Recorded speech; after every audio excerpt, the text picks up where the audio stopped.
So this slideshow is on cooldowns.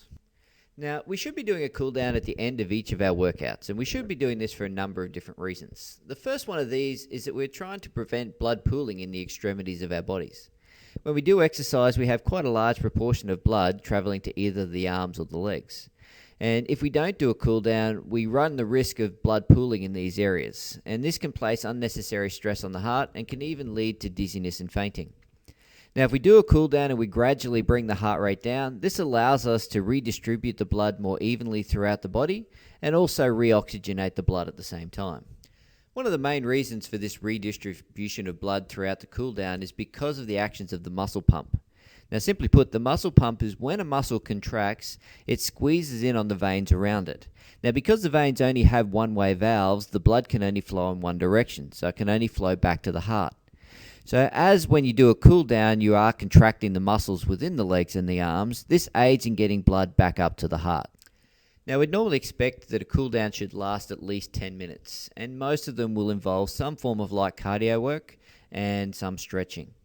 Now, the light cardio work, the duration of that will depend upon the training session itself. And in general terms, the higher the intensity of the training session, the longer the duration of the cardio work and the cool down, as we're needing to bring the heart rate down to a reasonable level. We may also be using this light cardio work to get rid of any byproducts that have been built up within the training session. So any session that's used a lot of the lactic system will generally have a slightly longer cardio session as well. Now, with the stretching, we're generally looking for stretching that will work any of the muscles that had been worked during the training session and generally any other areas of tension within the body. Now, just some practical pointers on cooldowns. This first one we've already discussed, and that's that you put some low-level aerobic conditioning exercises in before you actually do the stretches. This is just to ensure that there is warmth within the muscle before we stretch, which will give the best result possible.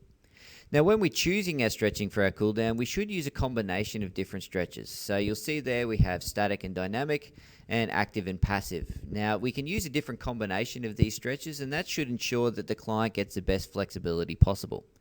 Now, these stretches are discussed in more detail in the stretching slideshow. Now, within our cooldown, we should stretch all the joints that we use within the conditioning phase itself. And we should look at trying to stretch them in the direction that they were used within the actual session.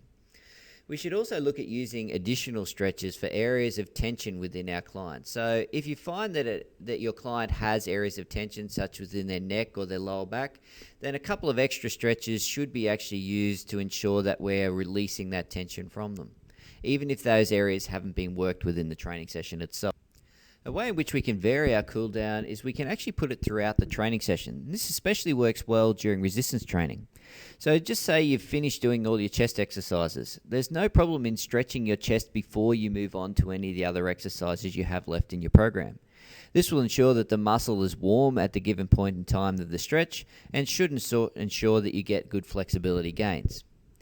Also, if desired, you can also use relaxation or positive mental imagery to complete the exercise session during your cooldown. This can help in terms of ensuring that the client leaves feeling more relaxed and hopefully less stressed than when they came in for this session itself.